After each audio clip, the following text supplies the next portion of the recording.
Hey guys, how's it going? Michael Troy here, and today we're going to be looking at another old comic. This one's kind of different. This is like a Norwegian Alpha Flight reprint, um, and it's in black and white. So that's like the real reason we're looking at it here.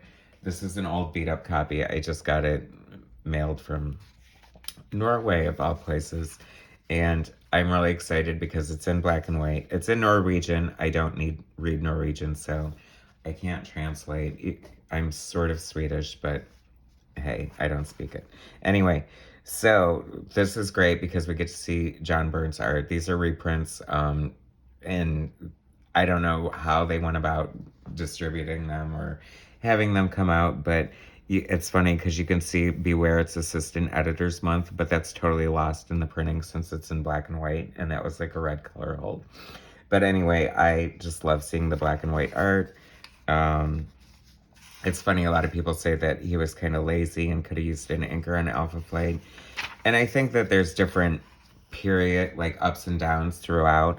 I have to say, like, some of this does look slightly rushed for John Byrne, but John Byrne slightly rushed is better than most people's. Like, I took forever on it, so I'm not going to complain. I mean, we get Guardian, one of the best designs in comic book, superhero comics, costumes ever. I love that design so much. Here we come. So it's this is Snowblind, so this is Snowbird fighting. People were so pissed about this. This is literally like 6 pages of blank, like she's fighting in a snowstorm so nobody can see anything. And were people feeling a little ripped off? I guess so, probably. I don't know. I mean, it was Assistant Editor's Month, which means you can get away with crap you normally wouldn't if the regular editor were there. So I'm sure, John Byrne original art pages go for a lot of money, so I'm guessing whoever owns these feels super ripped off. But anyway, but then he makes up for it because as the fight is ending, there's like 12 million pounds of rubble.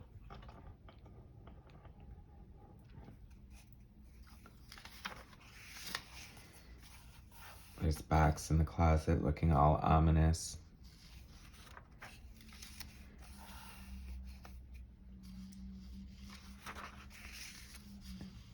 It's an introduction to Delphine Courtney. I think this jumped from issue 6 to issue 11, and it's kind of all over the place. So, and since it's not in English, I don't know why or what the hell they were thinking or what's going on or what they're making you think is happening. But anyway, there was something I wanted to point out. Oh, okay, so we're in New York and there's the World Trade Center. So that shows you this is from the 80s.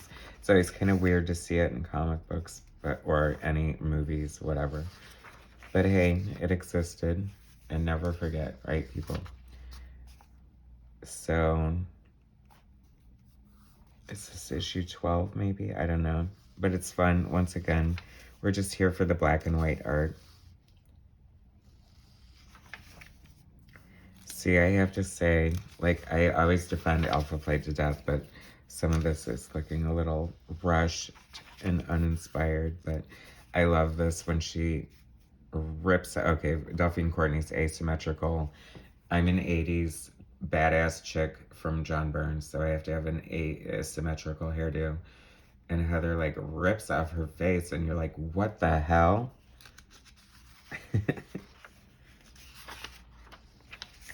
My beloved Aurora. I love Aurora and North Star. They're my favorite.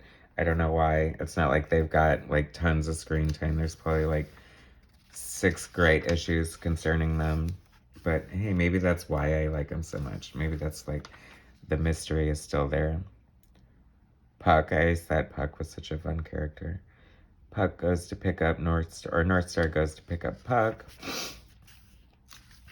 And, of course, he's fighting with Shanae Marie.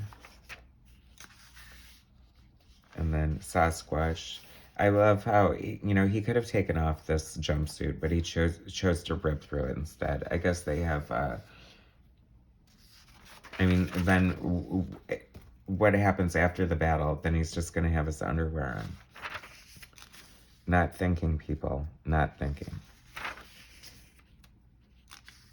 See, it's kind of fun because it's not in English, so I can sort of just go over the story and the art with you guys however the hell I want to. Famous double page spread. I don't know how famous it is. It's famous to me because I love it. But anyway, I was looking through this earlier and I noticed how Aurora almost immediately, every big battle gets taken out like pretty much right away. And that's no good. Diamond Lil is going to use a strand of her diamond hair to choke Snowbird, which is kind of cool. And then suddenly, Snowbird's becoming old for no reason and frail. Oh my gosh, like whatever, let's get her out of here. Then Smart Alec looks into Shaman's bag, but no mortal is supposed to do that, and he loses his mind. That's what you get, Buckethead. This is cool. Box is picking up Sasquatch and just sort of spinning him around like a rag doll. Jean Paul, get away from my sister, MFer. I'm going to smash you into a wall just like that. And not only did you rip off my face, Heather, but I'm going to rip off my boobs. And so her boobs, rubber boobs, are just hanging there. Isn't that funny? I think it's funny. Great cross-hatching here. I love John Byrne's art so much. It's his, I think his hatching style is kind of, when you can tell it's Byrne and makes him distinctive. I love little effects like that. That's so much fun. Like his brain's being fried. And here comes Mac. Oh, I'm all beat the F up and I gotta get out of this costume before it explodes. Here's the famous final countdown. And then your wife walks in and catches you trying to remove your magnetic gear and you blow up. And that's it. And that's the end. And here's the funeral. This is the dream. Spoilers. I like that it's wordless. We get to see more of the art. It's pretty emotionally powerful scene. I mean, John Byrne writes, or how should I say, like, writes wordlessly well. I mean, he's such a good storyteller. That's the point of being a comic book artist, is it really should be able to stand on its own without any dialogue. I know. Don't want to get rid of our writers, but I mean, that's what you're supposed to be able to do as a visual storyteller. So, you know, talking heads is fun and stuff, but tell the story with visuals. You have your visuals available to you. You can do anything you want. This is reminding me of like a horror movie from the 80s, getting kissed by some creepy, dead, burning husband. But once again, it was a dream. Michael, 2 young men. Smart Alec lost his mind. He didn't know what else to do with them, so he just shrunk them down and threw them in his bag, like an extra tube of lipstick or something. I'll figure out what to do with them. Don't worry, Puck. It's not that inhumane.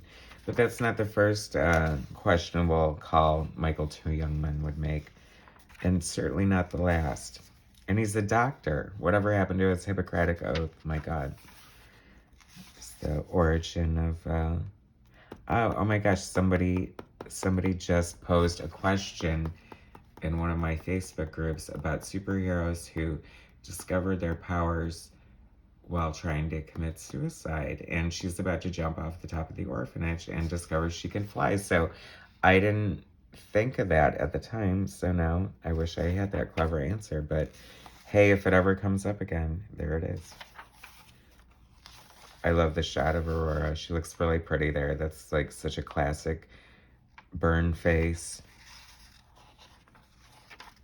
And we get to end with Wolverine. That's a classic Byrne face too. I love John Byrne's art. So that was John Byrne, Alpha Flight Noir, Volume 2. Gruppe Alfa, the Norwegian Alpha Flight.